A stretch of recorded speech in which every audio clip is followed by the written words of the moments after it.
And how much of that would have been race related? I think a lot of it is. I think a lot of it is, whether we know it or not, whether it's conscious or not. A combination of race and, in my head, it's coming out as like social standing. It's like elitism. Watch on iPlayer.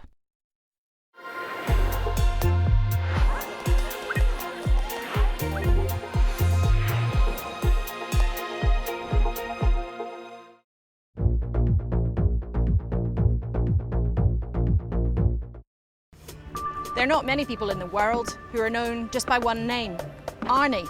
Arnold Schwarzenegger is definitely on that short list. I've come to Austria to talk to the activist and actor, so don't miss it.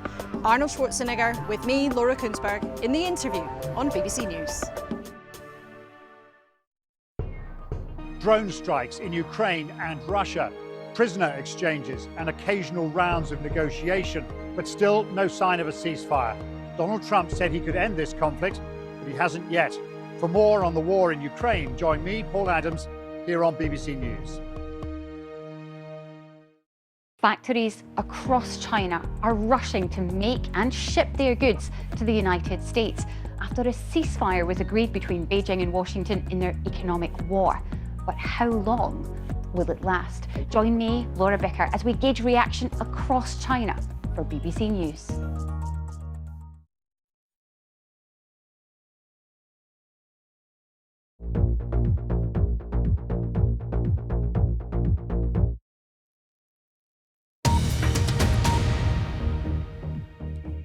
This is BBC News, the headlines. The conflict between Israel and Iran intensifies. Israel says the number of people killed by Iranian airstrikes since Friday has risen to 24. Iran says at least 224 people have been killed there since Friday. Strikes continue in Tehran and across the country.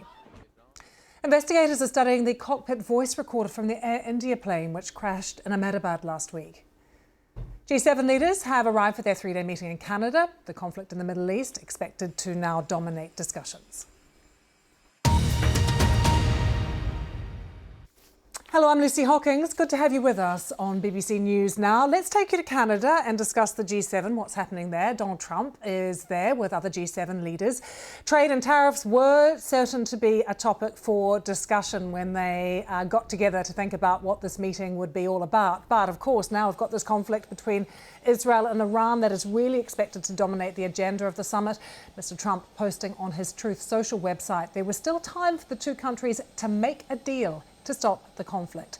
Let's take you to Andrew Feinberg, White House correspondent with The Independent. Good to see you, Andrew. It often comes down to a deal with President Trump. What do you think his current thinking is around the conflict between Israel and Iran? Good afternoon, Lucy. Donald Trump has long touted himself as someone who can end wars and bring about peace